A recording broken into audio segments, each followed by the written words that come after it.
Hey everyone, it's Hannah Saber from HR Images. In today's video, we'll be talking to you about the brand new Samyang AF 1.4 AF lens Mark II for Sony E-mount system. So stay tuned.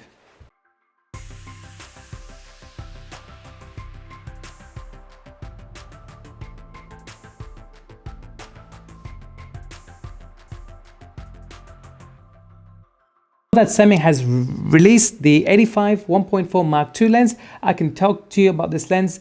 I had the opportunity to test the pre-production model of this lens, putting it to its paces, shooting portraits, shooting events, shooting nighttime street photography, low light video, as well as normal daylight video. So this video, I'll be going through this lens in detail and showing you what the difference is between the Mark I and the Mark II. Since Samyang released the Mark I version of the 85, it has been going very well. People are going crazy for this lens due to the price point as well as how fast and quick the autofocus is. Now, the Mark I versus the Mark II, the main difference is we're going to talk about the build quality of this lens. The Mark II version, compared to the Mark I, it's smaller and not as wide as the Mark I. The Mark II version is also a lot lighter compared to the Mark I. So if we're going back into weight specs, comparing the Mark II version, now it weighs 509 grams, comparing it to the Sigma, which is 625 grams, and the 85 GM lens, which is 820 grams. Samyang has now been implementing more of a compact and lightweight design into their lenses. As you can see, the design structure is personally, I do prefer the design on the Mark II opposed to the Mark I.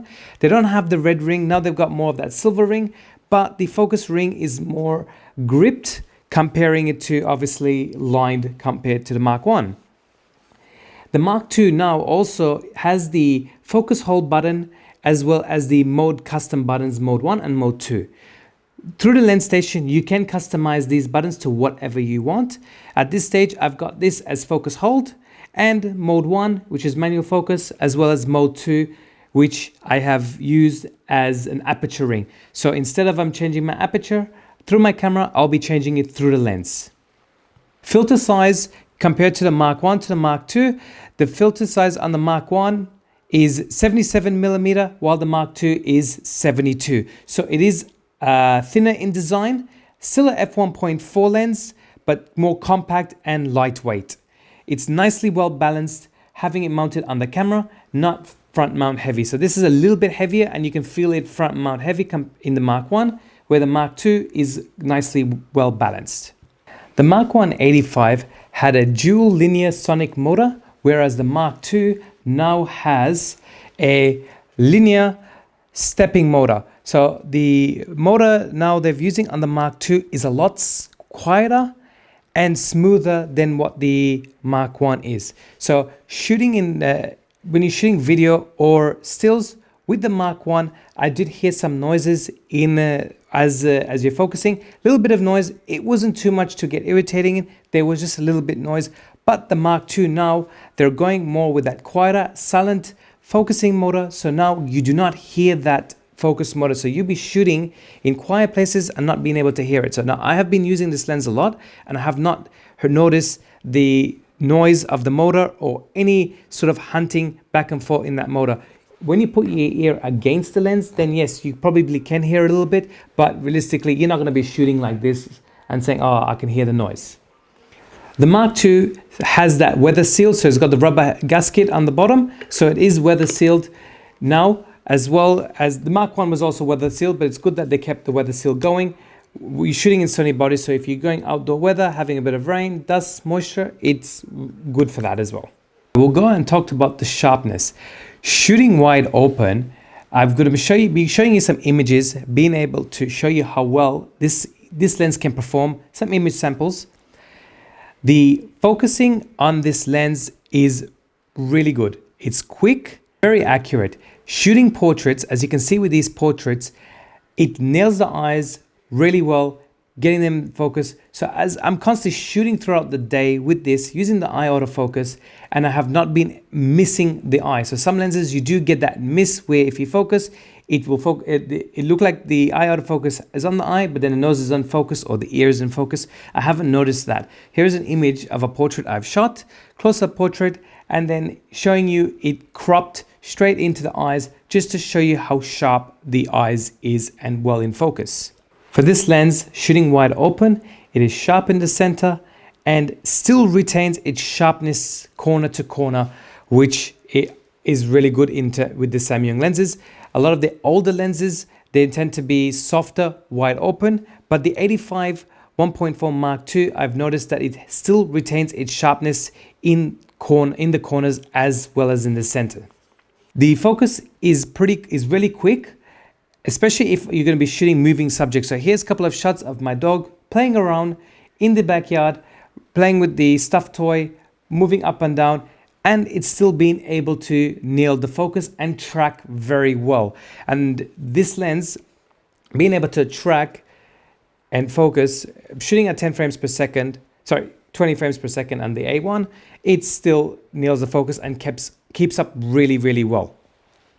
With lens flare, the 85 shooting wide open, so here's my daughter sitting on the bench, having the sun backed against, hitting it from behind, having a flash.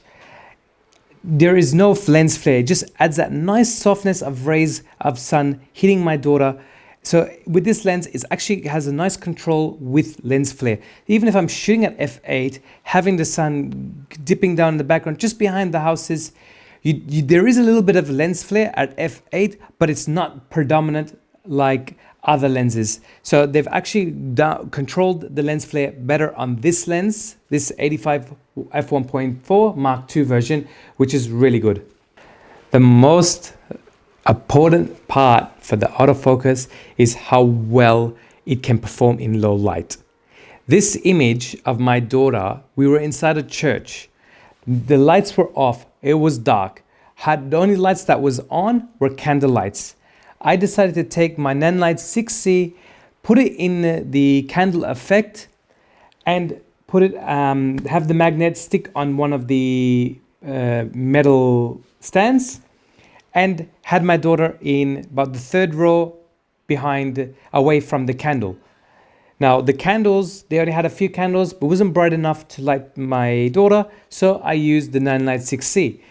Just having that as a candle effect, only lighting one side of my daughter's face, this lens picked up her eye, the left eye, with eye autofocus in extreme low light with just that bit of LED light on her face. For a lens to perform that well is impressive, especially if you're going to be shooting weddings, events, christenings, you're in a low light situation. Last thing you need is the lens to hunt. There are times where I've used other lenses, and not the Samyang one, but different lenses where I have had it hunting on me, and I have kind of did my head in because I am trying to shoot an event and I do not want to miss an important shot. And for me, it is very important that a lens can keep up in extreme low light, and testing this in extreme low light and seeing how well it can perform, picking up on her eyes, is just blew me away. Shooting in street photography with this lens, great for street photography, great focal length, low light situation, pitch dark the streets, you only have the city lights, tram lights, those sort of things, being able to focus and being able to keep up as you are on the go. With street photography, it's not like landscape, you're going to be sitting there, or portraits, you're constantly on the go, and to be able to pick up on the focus and quickly shoot, it's really good to I'm actually really blown away on how well this lens is. I did love the Mark I version. I did find in the low light it did hunt a little bit. I was going to do a review on this one, but since the Mark II, I said I'll wait for this and see. Seeing how much improvement compared to the Mark I to the Mark II is, Samyang has done really, really well, and I'm very pleased to see and how much they've advanced in their lenses. The bokeh on this lens is nice, soft, and it's stunning. Here are some images of some shots I've did with a lot of bokeh in the background, showing you the bokeh, as well as some portraits in daylight, giving you that background separation, giving you that nice, creamy, soft background separation and bokeh. Minimum focus distance for this is 0.85, so it can still get nicely close to your subject. 0.85 meters, I will say, just to clarify if anyone wondering, but 0.85 meters close to your subject, still being able to get nice detail shots and having that nice creamy bokeh background. Whereas the Mark I was 0.90 meters, so it is a little bit closer than the Mark I. Now for video, in low light, again, here's a video clip of my daughter in the church, dark and having just the candle light and the nan light 6C in the candlelight effect, being able to do it and watching and how nice and smooth the focus is for video. Being able to still catch on her eye in low light situation and not have that hunting or that jump in focus. It gives that nice smooth transition in low light. Even with daylight, normal daylight, it's the same thing. Having the sun behind my daughter, being able to get that nice close-up on my daughter and being able to still nail the focus in, again, even with the sun against them and having that light hitting you, being able to still pick up on her, which is really good. Focusing for video on the 85 is very silent and very fast. I haven't heard any motor or any noise in the focusing for this lens. That concludes my review on the 85 f1.4 Mark II lens. I hope you guys enjoyed this video. Hope it helped, made your decision a lot easier into deciding in what lens. This is a lens I will highly recommend and I will be using a lot in my arsenal. It is faster and better than a lot of the other lenses. Comparing it to example, the 85 Sony GM, this is a faster focusing system comparing it to that lens. I haven't used a Sigma, so I cannot say. But comparing it to the 85 GM, the technology that lens have, comparing it to this, the Mark I was a big improvement to that. And it was a no-brainer. Everybody knew that. And the Mark II, it has just now stepped up its game and been a lot better than the Mark I. If you enjoyed the video, please give it a like, share, and subscribe to this channel. Hit the bell notification to get notified for future videos. Until then, guys, we'll catch you later and have a good night.